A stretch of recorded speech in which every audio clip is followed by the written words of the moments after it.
పావని గారు. పాపారావు గారు. తినే మా ఆవిడ, మీకు పరిచయం చేద్దామని తీసుకొచ్చాను. బాగున్నారా అండి? నేను బాగున్నాను ఆంటీ. ఆంటీయా? అయ్యయ్యో, తప్పుగా అర్థం చేసుకోకండి. మా ఆవిడికి తెలుగు రాదు, బెంగాలీ అమ్మాయి. మిమ్మల్ని అండి అనబోయి ఆంటీ అనేసింది. అవునా? మీది కుక్క? మాదేనండి కుక్క.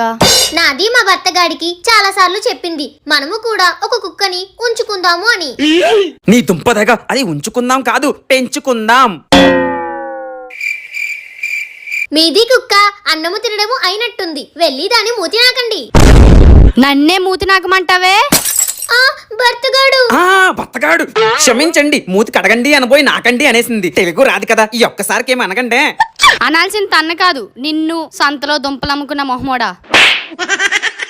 నీ భాష నా భావాన్ని దెబ్బతీసింది. నువ్వెక్కడే తగలాడు.